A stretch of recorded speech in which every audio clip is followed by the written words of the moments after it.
Hola, ¿cómo les va? Soy el arquitecto Rafael Gor.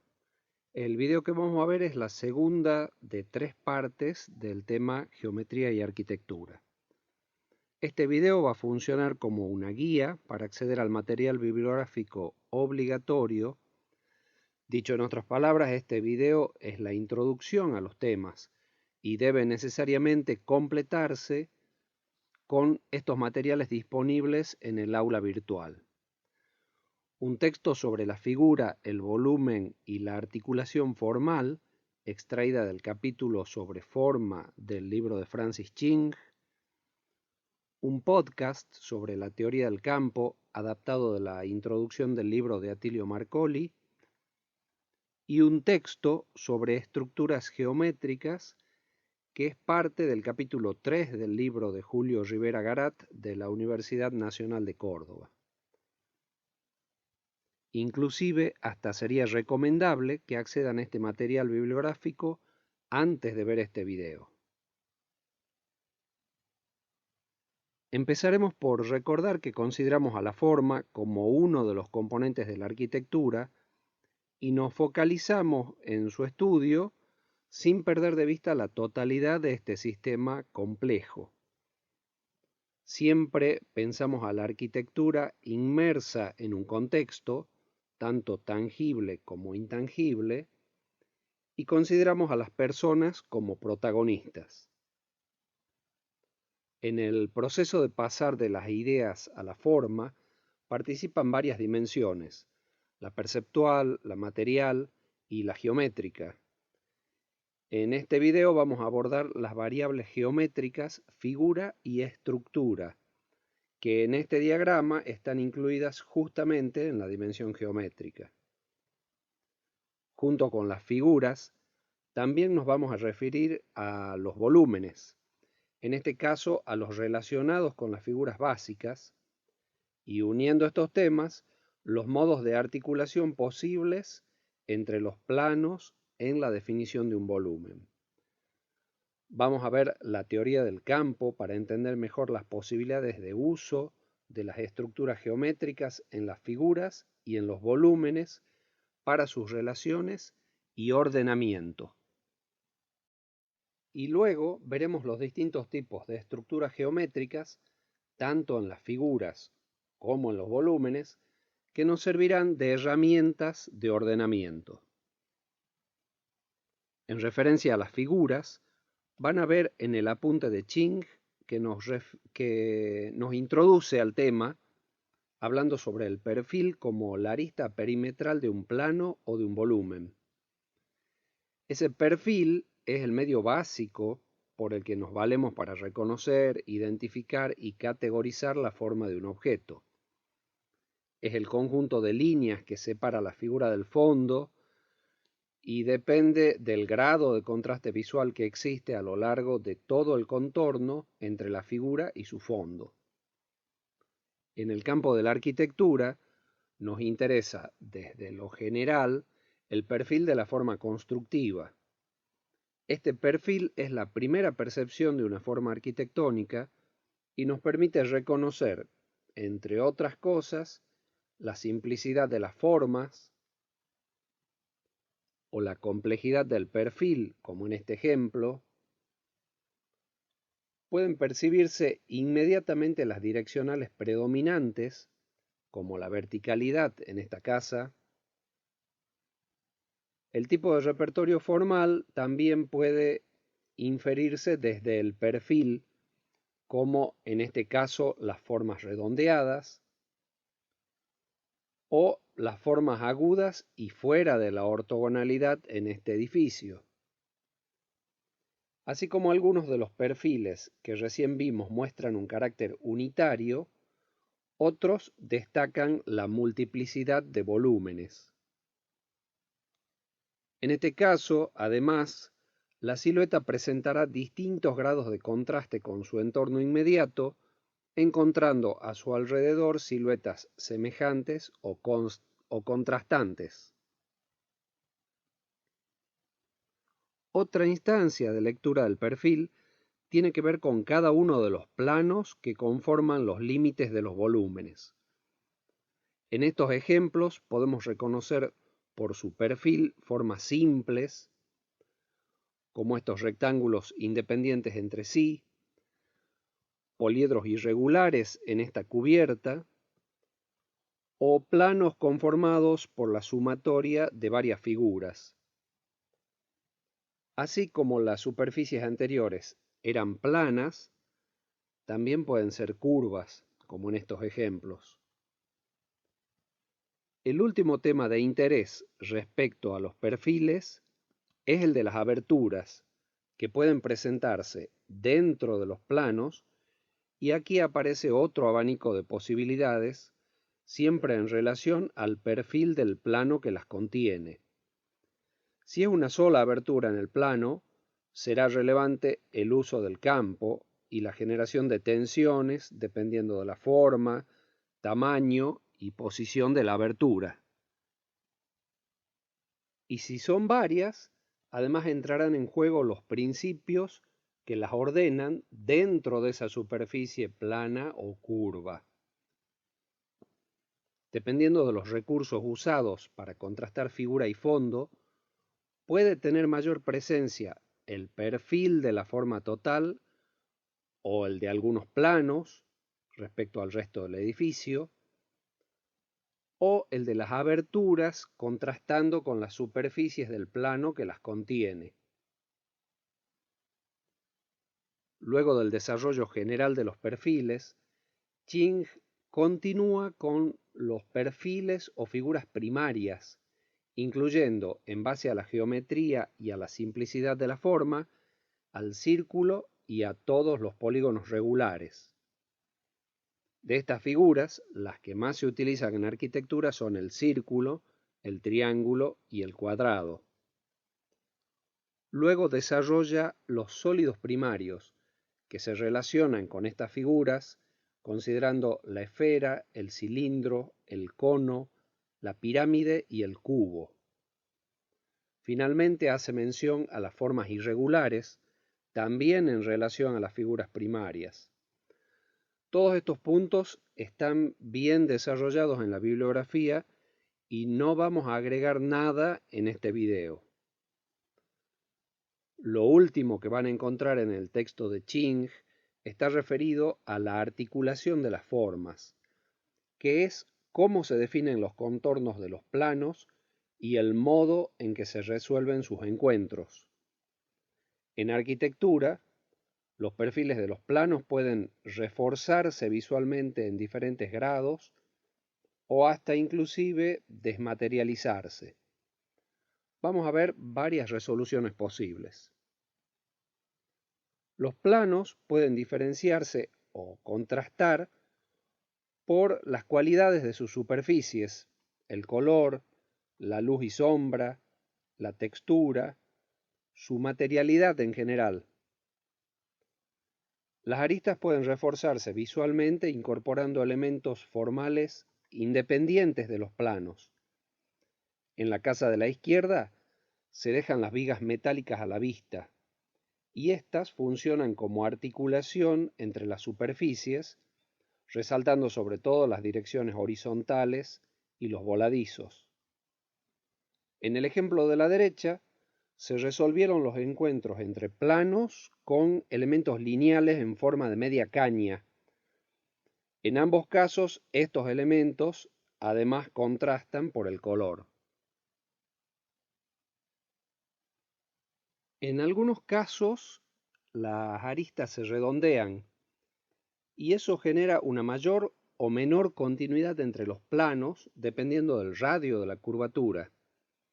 En la imagen de la izquierda, la continuidad de los planos acentúa la percepción del volumen como una masa.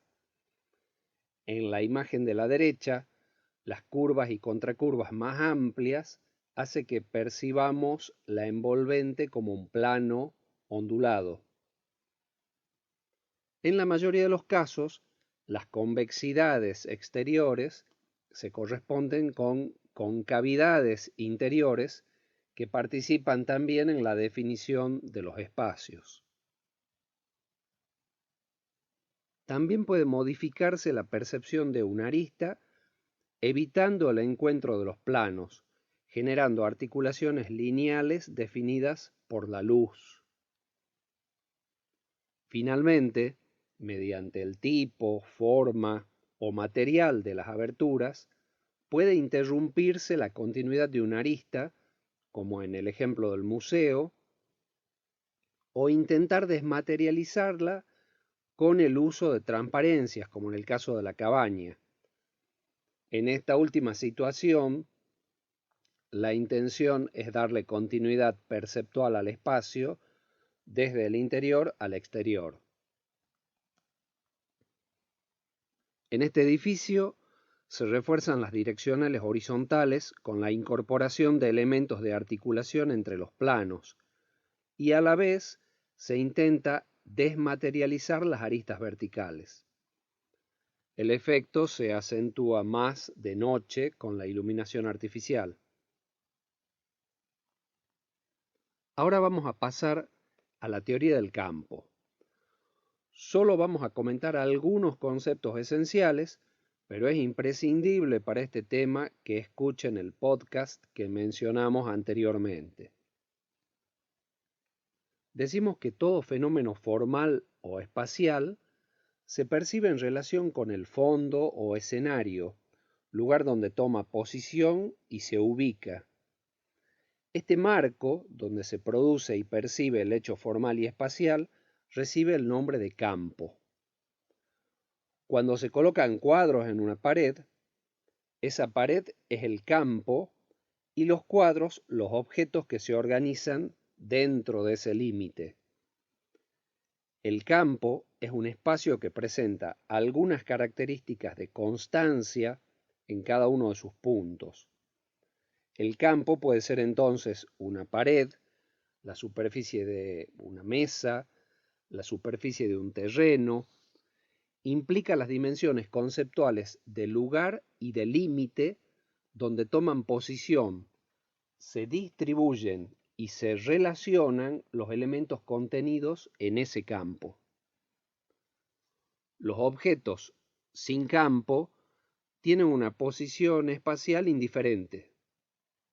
El campo sin objetos es un espacio vacío. Disponer objetos en un espacio o campo significa establecer una relación de recíproca dependencia. Los objetos modifican el campo y generan nuevas tensiones y situaciones espaciales. A la vez, el campo modificado cambia sus posibilidades de albergar objetos.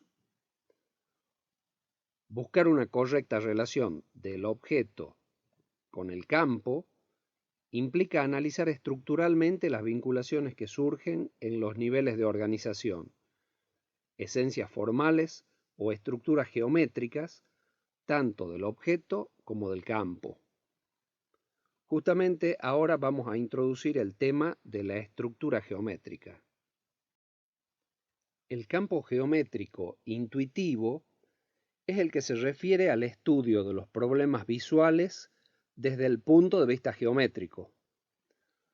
Toda figura o volumen tiene una estructura geométrica más o menos definida, más o menos fuerte, más o menos explícita. El campo, por ser una figura o espacio, tiene una estructura geométrica. De la misma manera, cada figura u objeto tiene también su propia estructura geométrica. Las estructuras nos sirven para establecer relaciones con un cierto orden entre los objetos entre sí y entre los objetos y el campo. Para explicar la estructura geométrica de una forma muy sencilla, sobre un cuadrado vamos a dibujar una línea y un punto cualquiera. Si el cuadrado desaparece, no podemos reconstruirlo usando como referencia la línea y el punto que teníamos dibujados.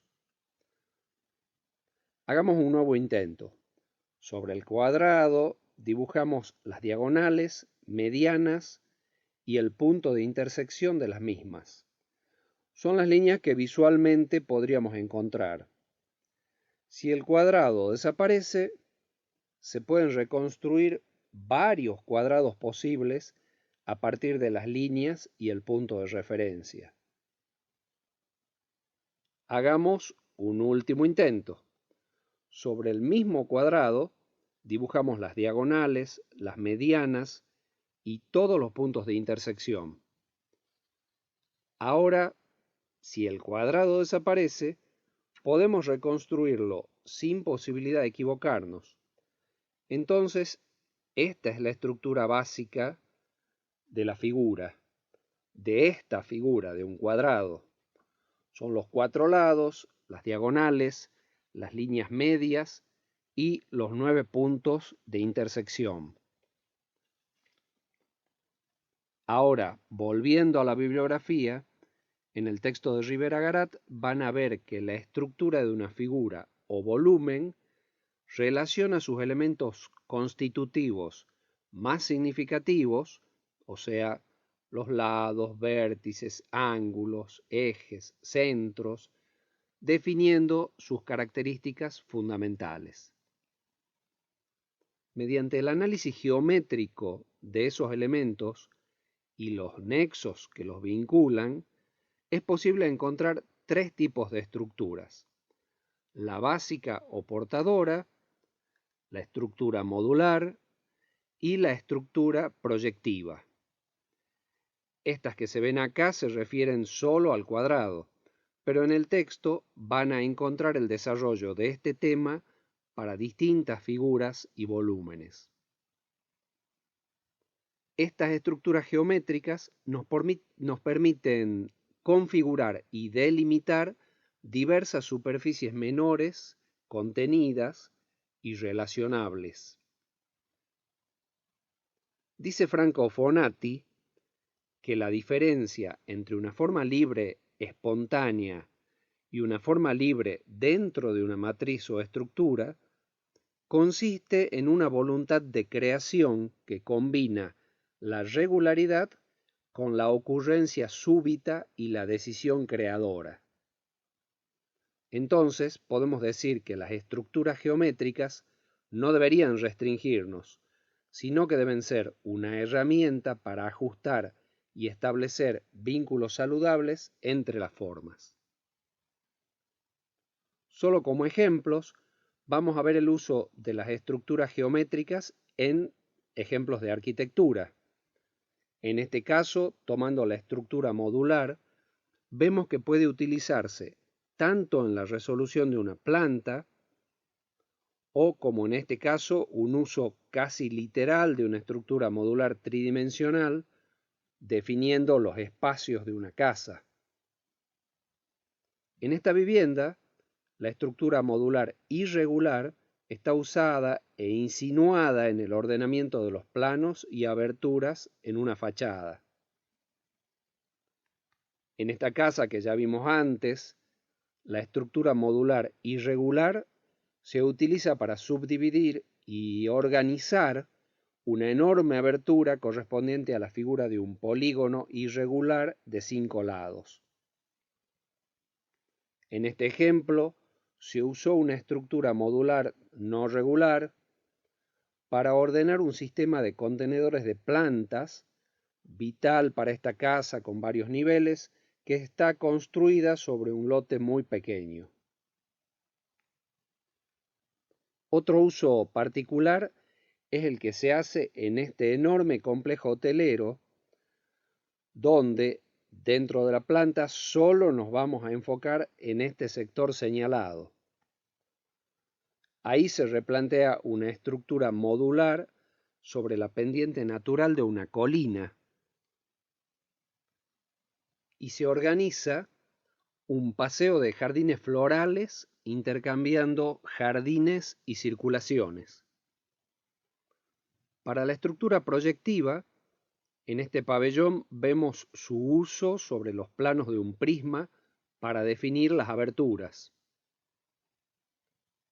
En este ejemplo vemos imágenes de la casa entre patios, que así se llama, donde se usa la estructura proyectiva no solo para el diseño de la planta, sino en forma integral para definir los volúmenes y sus relaciones. En coincidencia con la anterior cita de Fonati, acá se muestran croquis preliminares de estudio y un diagrama de asoleamiento que vienen al caso para mostrar que la generación formal tiene un proceso y que en el diseño arquitectónico ese proceso sirve justamente para convertir ideas en formas. Acá finalmente tienen el listado de la bibliografía que mencionamos desde el inicio y que está disponible en el aula virtual. Las partes correspondientes de los libros son dentro del Ching, van a ver figura, volumen y articulaciones. Dentro del libro de Marcoli, la teoría del campo. Y dentro del libro de Rivera Garat, las estructuras geométricas.